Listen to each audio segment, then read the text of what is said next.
There are actors who spend their whole lives trying to be seen. But there are also those, like Robert Duvall, who only need one genuine moment, and the world remembers them forever.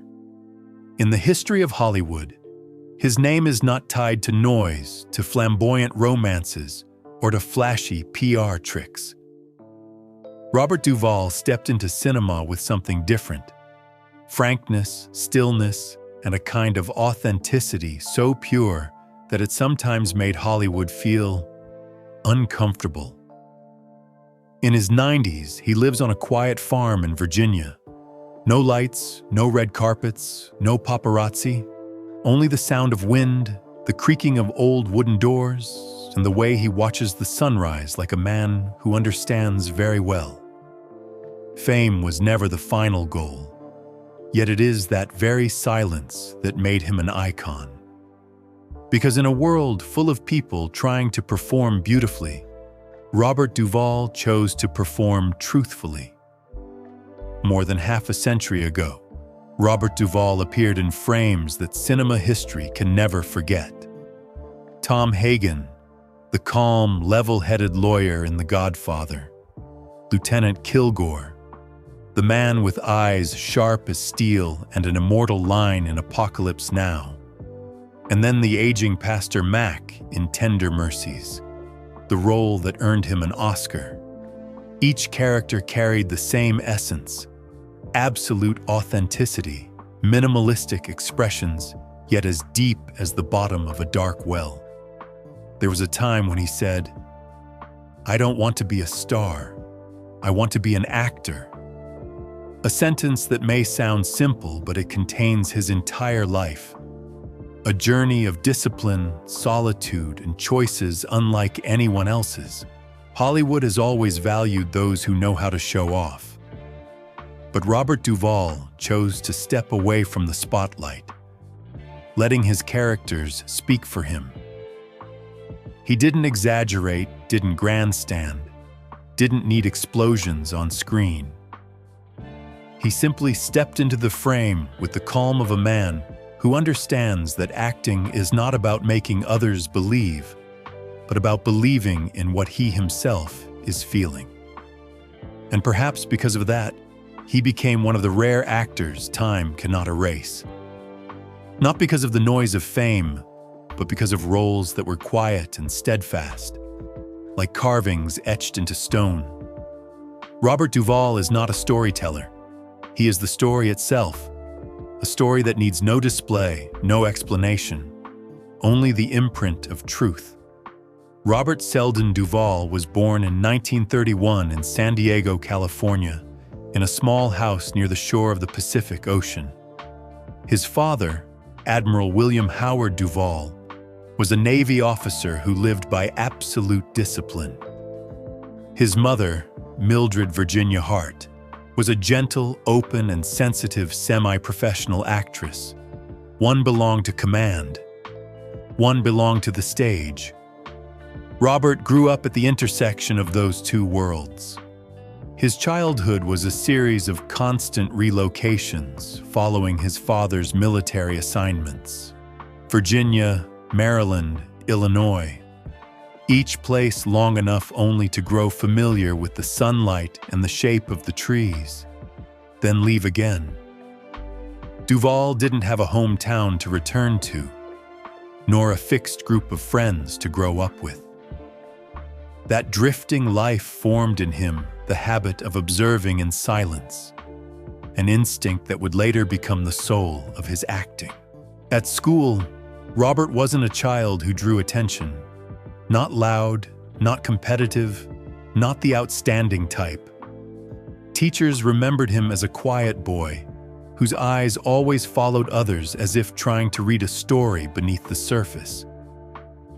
During recess, while other kids ran around noisily, Robert sat alone under a tree, silently watching the way each person moved, how they laughed, how they grew angry. Later, he once said, "I learned acting from observing people. My whole life, that's all I've ever done." His father's influence made him steady, controlled, and calm in the face of difficulty. But his mother planted a different seed, a love for art. Mildred often took him to watch plays, sometimes read a beautiful passage aloud, and asked, "Can you feel the character's voice?" The way she spoke wasn't instructional. It felt like she was inviting him into a world where imagined people lived more truthfully than those in real life. Robert didn't say much in return, but his heart trembled for the first time when he saw an actor standing on a stage, not to receive applause, but to let others see themselves through him. In the late 1940s, the family moved to Maryland, the place where he finally began to feel rooted. There, Robert joined small school performances. No one thought the shy boy could stand in front of a crowd. But every time he stepped into a role, he became someone different, less timid, less hesitant, and as if the years of loneliness suddenly found a home to rest in. A drama teacher was so amazed that she wrote a letter to his mother. "Your son doesn't say much, but when he acts, the whole class goes silent." But Robert was the son of a military officer. The artistic path to his father was nothing more than a pastime. William Duvall wanted his son to follow the proper route: discipline, the military service. And like many sons of that era, Robert didn't argue. He accepted the arrangement, even though he carried within him a small flame he didn't dare name. In 1953, he graduated from Principia College. Not outstanding, not dazzling, but with a vague belief that something in his life had yet to reveal itself. He joined the army as his father expected, then lived through long months of disciplined silence. So silent that he once feared he would be swallowed by a life without a voice. But in those quiet guard shifts, with the wind blowing through the barracks and time slipping by like sand, he realized something unmistakably clear.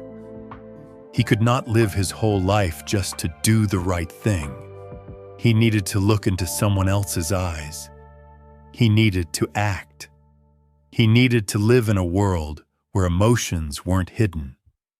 After leaving the military, Robert Duvall decided to do something his father had never imagined: move to New York and enroll in acting school.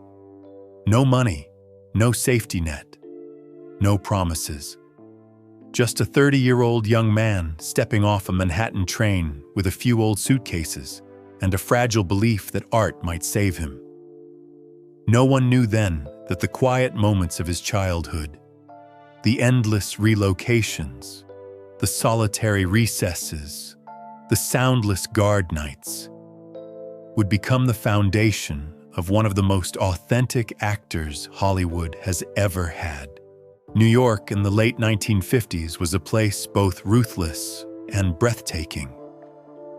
It was beautiful because of the lights reflecting on the damp sidewalks, the sound of saxophones drifting from a midtown bar, the young people who believed they could change the world through art. But it was also cruel, because dreams were crushed there every day, because nameless faces crowded the audition hallways, and because of the cold silence of disappointment. Robert Duvall arrived with a suitcase, a few old clothes, and the desire to live truthfully through his roles. He rented a tiny room in a rundown Manhattan building, where the walls were so thin he could hear the couple next door argue every night, and where plaster dust occasionally fell from the ceiling onto the kitchen table. But Duvall didn't complain. He simply considered it an off-script scene of his life, where everything was temporary, but the heart was full of hope. Back then, he studied at the neighborhood playhouse under the guidance of Sanford Meisner, one of America's greatest acting teachers. In that classroom, Duvall stood beside people who would later become legends. Dustin Hoffman, James Caan, Gene Hackman. But at the time, they were all poor, all unknown, all carrying the same thing in their eyes, a hunger to be acknowledged. Meisner once stared at Duvall for a long moment after a scene, then said something he would remember forever. "You have truth, but truth needs to be honed." It was praise, but also a warning. Truth alone wasn't enough. One had to know how to let others feel it. In his early years in New York, Duvall lived the way most artists did, tutoring, waiting tables, doing any job he could to survive. Some weeks he ate nothing but peanut butter sandwiches to save money. Some days he walked through the snow because he didn't have the 15 cents for the subway. But through all of it, he never thought of giving up. He knew he didn't have the advantage of striking looks. He had no glamorous smile, no fashionable haircut, no cinematic eyes like the actors who usually made it. He had only one thing: the ability to look into a character and see their soul. In 1961, director Robert Mulligan began adapting the novel To Kill a Mockingbird into a film. The character Boo Radley, a man living in the shadows, nearly silent, but with eyes holding a lifetime of being misunderstood, haunted Mulligan. He needed an actor who wouldn't perform the Hollywood way.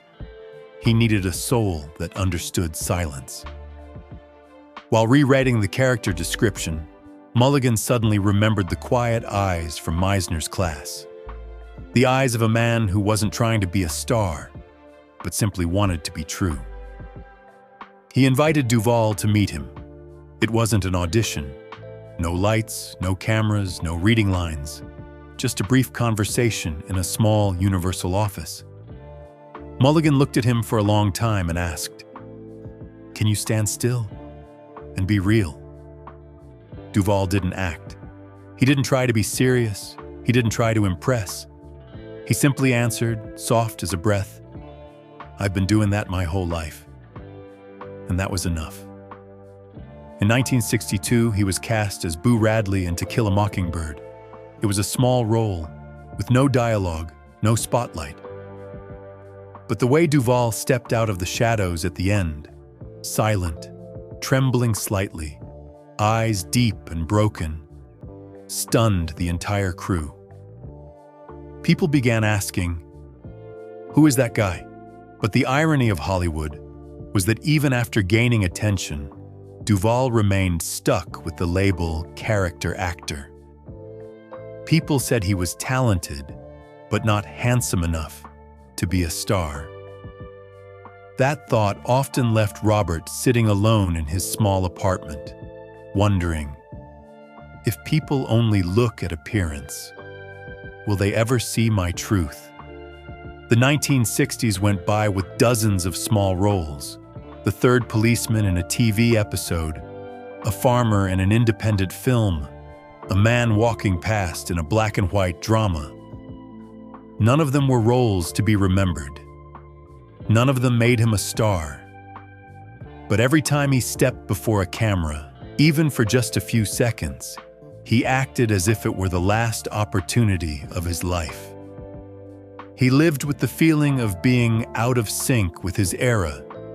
His friends, Hoffman, Hackman, Pacino, were starting to get big roles, attention, praise, and he was still the man behind the scenes, still riding the subway home in a worn-out coat, still rereading his acting notes under a dim yellow lamp. It was also during this period that Robert Duvall married Barbara Benjamin, 1964, a woman who had worked in journalism, intelligent, sharp-minded, and far stronger in spirit than her gentle appearance suggested. They met when Duvall was caught between being a promising actor and an unemployed actor.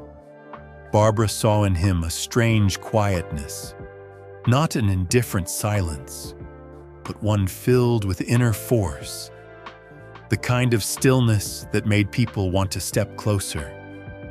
and Robert felt that he had finally found something to lean on.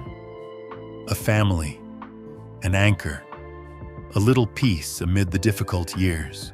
But it was precisely during those long, struggling years that Duvall learned something not every actor learns: the humility of the craft and the strength that comes from never trying to be anyone other than himself. One winter night, after a failed audition, Duvall sat by the window, watching snow fall over the dark streets. He remembered his childhood, the moves from one base to another, the times he watched the world pass by while feeling he didn't belong anywhere. And he realized something important. He had always been familiar with not being favored, but he had never been familiar with giving up. That moment was a silent threshold, the point where an ordinary actor might break, but a great actor begins to form.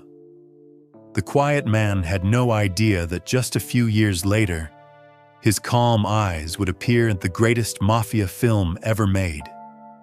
He didn't know that the truth Meisner once spoke of, the truth not yet honed, would soon become a weapon, a signature imprint that would shape an iconic role. But at that time, Robert Duvall was just an unknown actor living in a small room, believing in something the world had yet to see. That truth, sooner or later, will be seen. By the late 1960s, Robert Duvall was a familiar face to directors, but not to audiences. He moved through films like a shadow, each role only a few minutes long, yet revealing something rare, an unforced authenticity. Some young directors began to take notice, but Hollywood, obsessed with glamour, still hadn't found a reason to place him at the center. Until 1970. Mass Oich Kultonchotichos, Robert Altman's anti-war satire, was the first turning point. In an enormous ensemble cast, Duvall only played a supporting role, but he radiated something few others had: a cold gaze that never felt hollow, and a quiet presence sharp as a blade. Audiences didn't remember the name of his character, but they remembered his eyes. And people within the industry saw even more. A performer standing very close to the moment of being recognized. Altman once recounted a small story that later became legendary. On the first day of filming, the entire crew was loud, joking, laughing, until Duvall walked in. The atmosphere instantly shifted, as if everyone instinctively adjusted their behavior. He didn't do anything, no orders, no sternness. He simply walked through in silence, eyes fully focused on the role. Altman said he didn't have to speak, but everyone knew not to mess with Duvall. That quiet steadiness, that wordless power, was something Hollywood rarely saw. Then came 1972, The Godfather. Francis Ford Coppola was searching for an actor who could stand beside Brando and Pacino without being swallowed by their brilliance. Someone who could hold steady, hold truth, even in the storm of towering performances. When he saw Robert Duvall, Coppola knew he had found the one. The role of Tom Hagen was a breakthrough. A silent, intelligent, loyal consigliere, yet always standing at the edge of the Corleone bloodline. Duvall understood the character's silence so deeply that he set one rule for himself. Tom doesn't smile. He won't allow himself to soften. In the scene where Michael receives the news of Sonny's death, many assumed Tom Hagen should cry. But Duvall simply stood still, his eyes holding an entire storm. Coppola asked, "No tears, Robert?" He replied, "Tom wouldn't break in front of the Corleones." That restraint created an unforgettable Tom Hagen, a character who lived through silence, yet echoed long after the scene ended. When the film premiered, Hollywood was stunned. No one expected the man who once played Boo Radley, silent, wordless, hiding in the dark, to now become the quiet soul of the Godfather. As for Robert, during those months, he felt only one thing. For the first time in his life, the truth inside him was seen clearly. 2 years later, The Godfather Part 2, 1974, solidified his standing. Amid Pacino and De Niro's explosive performances, Duvall's Tom Hagen stood out by being the opposite. Calm, balanced, rational. As Michael Corleone's world collapsed, Tom remained at his side, not judging, not leaving, like a faithful shadow. Audiences loved the character. Hollywood honored him. But the truth was different. Robert Duvall still lived like an ordinary man, no PR, no parties, no interest in noise. A rising star who still took the subway. A movie legend whose neighbors might not even know he was an actor. Yet as The Godfather brought him closer to the spotlight, his private life began to fracture. Robert was almost never home. He was constantly flying between New York, Los Angeles, and the Philippines. Barbara, his wife, felt increasingly as if she were living with a man who belonged to two worlds, and neither of them included her. He didn't cheat, didn't stray. He simply wasn't present. Coming home after long shooting days, he often slipped into his study, clutching scripts, writing notes, revisiting every emotional layer. Barbara once said, "Robert didn't betray me. He just wasn't there." The more famous he became, the quieter he grew. The more admired he was, the harder it became to share his feelings with the woman waiting for him at home. Many nights Barbara sat alone in the living room, while Robert rehearsed behind a closed door, sometimes until dawn. Fame didn't bring them closer. It only revealed cracks that had always been there. In 1975, they divorced. No arguments, no bitterness, just a quiet exhaustion, like the soft click of a closing door. Years later, reflecting on that time, Duvall simply said, "I wasn't mature enough to keep someone beside me."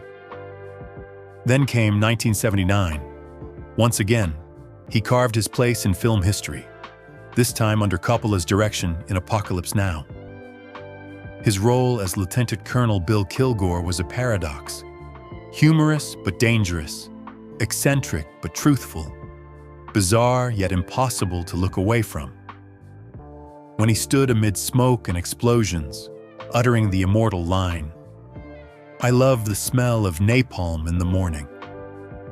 Duvall didn't just create a classic moment. He created an icon. Ironically, the role was nearly the opposite of who he was. A man who disliked showiness and rarely raised his voice. But that's acting. Sometimes we find the darkness within ourselves through characters nothing like us. A fun fact, Duvall hated helicopters.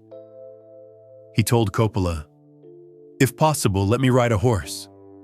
I trust horses more than those flying things." So Coppola added a scene where Kilgore rides a horse like a cowboy in the middle of a battlefield. A crazy detail that somehow fit perfectly. Because of it, Duvall's character became half wild, half poetic, half soldier, half cowboy. A type of man only he could portray. The 1970s brought him fame, but it was the 1980s that gave him identity. And then, in 1983, came Tender Mercies, Like a Miracle. A small film with no expectations, shot in only 34 days. Director Bruce Beresford once said, "The hardest part of directing Robert was asking him to act a little stronger." Duvall played Max Sledge with breath, with eyes, with silences so long the audience could almost hear the character's sorrow. He sang all the songs himself. No studio recording, no post-production polish. Just the raw voice of a man who had lost too much. His family, himself, and almost the reason to keep going. That year at the Oscars, when his name was called for Best Actor, Duvall simply bowed, walked to the stage, and spoke a few brief lines. No one knew what he felt inside: pride, relief, or emptiness. Perhaps all of them. Perhaps none. He was simply doing the only thing he had ever known: protecting truth from being swallowed by the spotlight. It was the moment he stepped out of the shadow of his friends, Pacino, Hoffman, Hackman, and stood on his own. And it was the moment he finally understood something he had pursued all his life. You don't need to be a star to become a legend. You just need to live truthfully, and truth will speak for you. The 1980s, 1990s were the years when the world finally began to see Robert Duvall as a great actor. But for him, it was a period full of fractures. A time when the truth he had carried all his life became, for the first time, a double-edged sword. The very roles that brought him to the top were also the roles that forced him to confront himself. Lonelier, colder, and sometimes lost even in success. After Tender Mercies and the Oscar statuette, Hollywood expected Duvall to become a traditional leading man, appearing on magazine covers, joining talk shows, attending parties, becoming the face of an era. But he did none of that. He didn't like interviews. He didn't like media. He didn't like repetitive questions about feelings or style, as if acting were some kind of formula. He chose a quiet life, and that very quietness made Hollywood start calling him an unpleasant label. Difficult. But in truth, he wasn't difficult. He was simply honest. Honest to a degree that sometimes made others feel offended. In one interview, when asked about the new generation of actors, Robert Duvall said bluntly, "Many people act like they don't understand their characters. They act like they're trying to win an award, not tell a story." The comment immediately caused controversy across Hollywood. It was like an arrow shot straight into the heart of an industry built on glamour. But Duvall didn't explain, didn't retract, didn't care. He simply said what he saw, as he always had. During this period, a famous clash erupted with Billy Bob Thornton while filming a movie. Thornton leaned heavily into method acting, living as the character at all times, even when cameras stopped rolling. Duvall was the opposite. He believed actors had to switch on and off correctly, had to control the character, instead of letting the character control them. The two once argued intensely, even exchanging harsh words on set.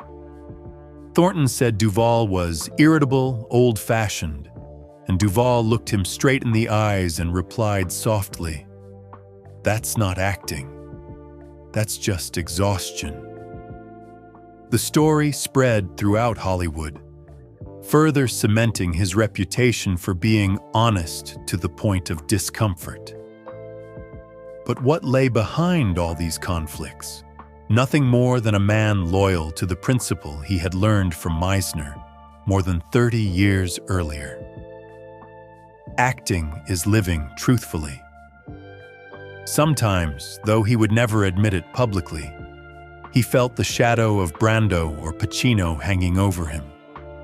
Not because of comparisons, but because the press always placed him in the position of the third man in a trio of legends. That didn't anger him. It simply made him reflect on his own path. Maybe my silence is too big for people to see all of me. But that silence didn't exist only in his work. It seeped into his private life, making every relationship fragile. After his first marriage ended in 1975, Duvall tried to start over. In 1982, he married Sharon Brophy, a ballet dancer, a woman who loved light, music, and cheerful spaces. But from the start, They were two opposite worlds. Sharon liked gatherings, parties, rooms filled with laughter. Duvall preferred a quiet corner where he could read scripts under warm yellow light. Once, Sharon hosted a birthday party for a friend. The house glowed, music blared, people came and went. Duvall stood at the doorway, polite but misplaced. He stepped close to his wife, placed a gentle hand on her shoulder, and said, "Go on and enjoy yourself. I'll be in the back room." The words carried no reproach, but they revealed the truth. He didn't belong where there was too much light. During disagreements, Sharon said Duvall never got angry. He just went silent. A silence long, light as breath, but heavy as stone. She said, "I would rather he yelled at me. Anger is still a connection. Silence is losing each other." They divorced in 1986, gently, as if neither of them had the strength to hold on anymore. Not because they didn't love each other, but because they didn't speak the same language. In 1991, Robert Duvall married Gail Youngs. Both were artists, but their rhythms were vastly different. Gail lived by intuition, emotion, expression. Duvall lived by scripts, by the breaths of his characters, by a cold, steady clarity. A friend of Gail told a story that captured the essence of their relationship. One night, Gail turned up the jazz music loudly, spinning around the living room and inviting Duvall to dance. He was reading a script. When he saw that she wanted him to join the cheerful moment, he simply smiled warmly and said, "I'll come when this character lets me go." Gail froze. She understood that for Robert, the character always stood one step ahead of the real man. That distance kept growing.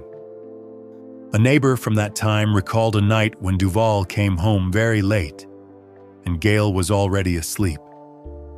He sat on the porch, didn't turn on the light, and stared at the darkness for a long time. When asked why he didn't go inside, he said, "I don't want to bring the character into the bedroom." A beautiful sentence, but sad, because it showed he understood the loneliness of the person beside him, yet didn't know how to change it. That marriage also ended after 4 years, as quietly as it began. No arguments, just two people standing at opposite ends of life, realizing that his silence would always be a distance they could never cross. 2 more marriages ended for the same reason. He lived more in his work than in his home. He understood characters more deeply than the person beside him. He was honest on screen, but silent in life. And above all, he had no children. Not because he didn't want them, but because his private life was never stable enough to welcome a family. Years later, when asked whether that made him sad, Duvall simply nodded. He said nothing more, but his eyes told the rest. The loneliness of a man who had sacrificed too much. During this period, amid the glow of his iconic roles, he began to feel a profound contradiction in his path. He loved deep roles, characters with emotional layers, sad stories, wounded souls. But Hollywood wanted to push him into commercial films, repetitive supporting roles, the men standing beside the main star. He refused to compromise. He wanted to act in what he believed in, and that made his path much harder. Then, in 1990, the biggest controversy of his career erupted. The Godfather Part 3 was preparing to shoot. Paramount wanted to reunite the entire legendary cast. But during salary negotiations, Duvall discovered his offered fee was nearly 1/3 of Al Pacino's. He refused, not because of money, but because of respect. He said plainly, "If Al gets $3, I can't take one." Hollywood exploded. The Corleone family could no longer return complete because Tom Hagen disappeared from Part 3, and Coppola was forced to rewrite the entire script. Some supported him. Some called him difficult. But Duvall didn't care. He chose what he believed and lived with it peacefully. Ultimately, beneath the strong exterior and the razor-sharp honesty, this period revealed a deeper truth about Robert Duvall. He was a man who saw his path clearly, but sometimes didn't know how to avoid losing the people walking beside him. His crisis wasn't scandal. It wasn't collapse. It was the price of living truthfully in a world that loves glamour more than sincerity. And that price led him to the next chapter of his life, where he finally found something Hollywood's lights could never give him: peace. After many years walking through fractures, after 3 marriages that ended in silence, Robert Duvall entered the 2000s as a man who understood 2 things very clearly: that he was not good at keeping people close, and that the heart, no matter how calloused, still had enough space to wait for a miracle. That miracle arrived in 1996 in Argentina, a place no one would have imagined a 60-plus American actor would find something capable of rescuing the rest of his life. That day, he was attending a small film event. In the crowded banquet hall, there was a young woman standing at the back. Black hair, sharp yet gentle eyes, and a strangely calm presence. Her name was Luciana Pedraza, an Argentine woman 41 years younger than him.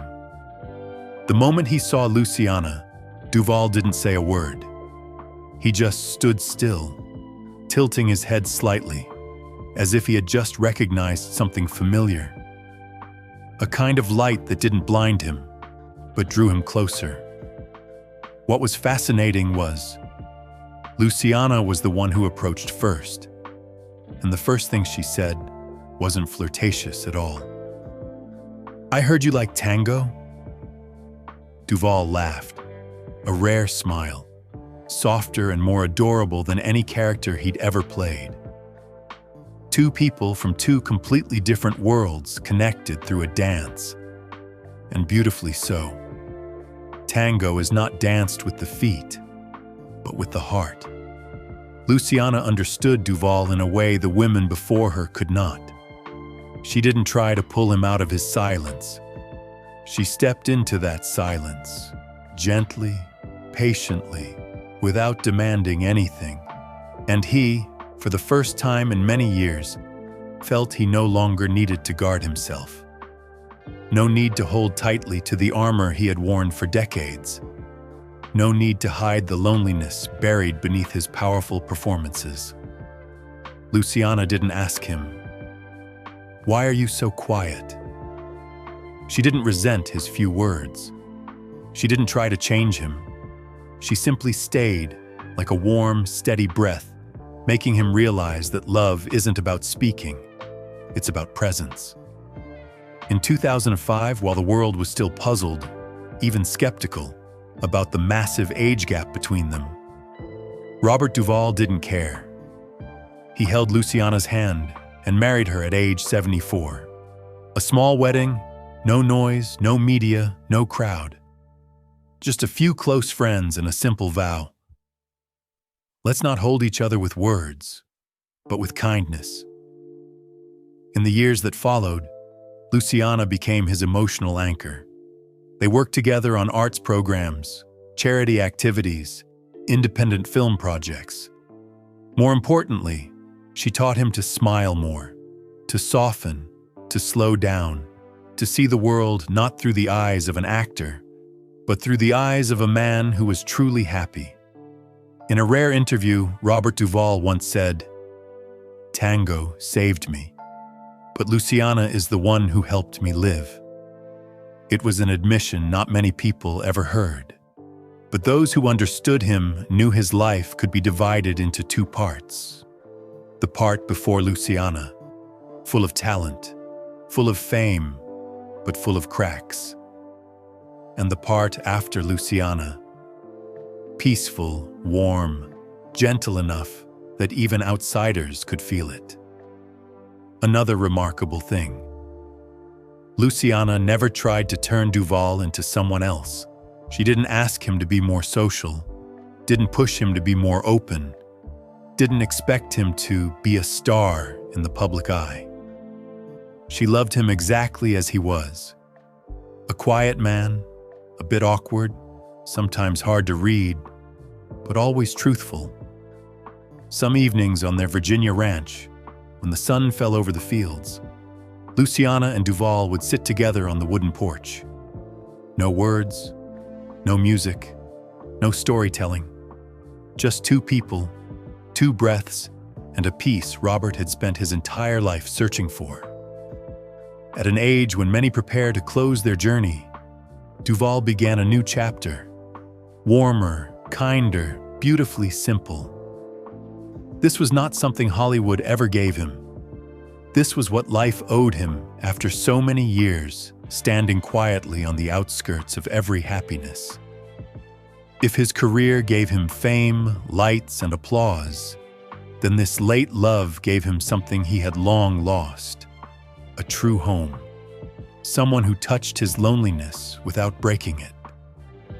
A reason to smile as he stepped into old age. When he entered the 2000s, Robert Duvall was very different from the man he once was. Not because he had grown old, but because for the first time in his life, he finally had a place to return to. The quiet ranch in Virginia became the home he had never truly had in any earlier chapter. And Luciana, the woman who had led him out of all those lonely years, became the witness to the final act of a life both radiant and scarred. But even after finding peace, Duvall did not step away from the light. He couldn't. Art was still the only breath he had carried since youth, and his heart still burned, not blazing like in his 20s, but glowing steadily like a flame that never dies. In the 2000s, 2010s, he accepted fewer roles, but each one carried weight. Robert Duvall didn't choose films for money or for fame, but for the soul inside the characters. He once said, "I don't make films to stay on screen. I make films to stay in the hearts of the audience." In The Apostle, Open Range, Get Low, The Judge, he never showed off. He simply stepped into the frame with a simplicity that made people go silent, as if audiences were seeing a real person, not an actor. Duvall became the master of restraint, the master of roles that didn't speak much but stayed with viewers for a very long time. And strangely enough, the older he grew, the better he acted. Not better in a technical sense, but in the way of someone who had lived long enough to understand things no script could teach. But time, like a silent actor, always has its own way. By the mid-2010s, Robert's energy began to slow. His mind remained clear, his wit sharp, but his steps no longer quick, and long shooting days exhausted him more than before. Some days, he would sit for a long time on the wooden porch, watching the sun disappear, as if conversing with his own life. Luciana once asked him, "Are you afraid of being forgotten?" Duvall shook his head, speaking softly like wind blowing across the fields. "No, because what is true lives longer than I do." He wasn't afraid of being forgotten. He only feared the day he might no longer have the strength to say everything a character needed him to say. Everything else, fame, media, glitter, no longer mattered. Occasionally, when appearing in public, people would see Robert Duvall with white hair, a slower gait, but the same light in his eyes. The light of someone who had never compromised with falsehood.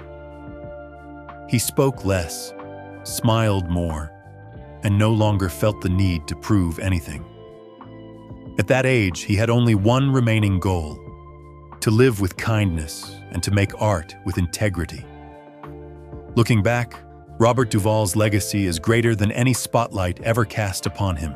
Over 6 decades in the craft, more than 150 roles, 1 Oscar, and a secure place among the greatest actors of the century. But those numbers are only the surface. What made him a legend had nothing to do with awards. It lived in the way he existed inside every role. He never overacted, never tried to dominate the frame, never turned acting into a performance of ego. He simply told the story with truth, a truth deep, quiet, and sometimes suffocatingly painful. And perhaps that is why 3 generations of actors speak of Robert Duvall with a rare kind of respect. Not because he taught them technique, not because he inspired them through speeches, but because he lived the way everyone hopes to live, never needing applause to know his own worth. In his 90s, Duvall still films small scenes now and then, still practices tango with Luciana, still cares for the horses and the old dog on the ranch. But now, he lives more for real life and less for characters. On soft, sunny mornings, Luciana often sees him standing on the hill, gazing toward the trees. No words, no explanations. Just a moment belonging to someone who has traveled very far and is now learning how to stop. And then, there is one thing time cannot take away: the eyes of Robert Duvall. The eyes that helped him survive every role, every crisis, every loneliness. Eyes that, even at the end of life, still held the calm of a man who understood. Acting is living truthfully. And living truthfully is the most enduring legacy a person can leave behind. When looking back on nearly a century of Robert Duvall's life, we don't see a straight road. We see slopes, curves, pauses, the moments when he stood alone at crossroads, caught between career and love, between fame and solitude, between the spotlight and the dark rooms where he rehearsed lines until time no longer existed. From the young man who left the military to chase an acting dream, to the man standing before the Oscars with eyes still as a lake, to the old man resting quietly on the wooden porch of his Virginia ranch, every version of him shares one truth: a heart that never accepted falsehood. Robert Duvall never chased the light. He simply walked steadily toward stories that were real. He never tried to become a legend. He merely tried to be honest with every character. He never flaunted his talent. He let the characters breathe, live, and step out of the screen on their own. And that is exactly why he became one of the greatest actors Hollywood has ever had. His legacy is not just 60-plus years of work or an Oscar that sits in a small room. His true legacy lies in the way he made audiences believe that human beings, even the quiet ones, the wounded ones, the ones standing outside the circle of brightness, still possess their own worth, as long as they live truthfully. In the final stretch of his life, when the lights were no longer bright enough to demand anything from him, Robert Duvall found the peace he had long sought. A home, a woman who understood his silence, and a life that no longer required him to prove anything. If one had to say something to close this journey, perhaps the story of Duvall is not just the story of an actor. It is the story of a man who learned to stand in the darkness without being afraid it would swallow him. It is the story of a heart that was once lonely, but eventually found a place to belong. And it is the story of this truth. Some people are not born to conquer the light. They are born to keep that light honest. The camera closes, the lights dim. In the quiet woods of Virginia, an old man with silver hair practices a slow tango step on his porch. No applause, no cameras, no one watching.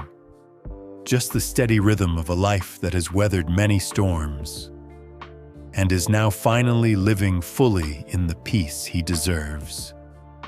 If Robert Duvall's journey reminds you of the quiet, dignified people in your own life, leave a small sign, a way of saying that in this noisy world, truth still has a place to be honored.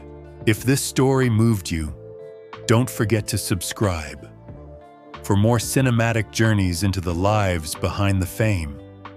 This is Hollywood Biographies, the light, the silence, the legacy.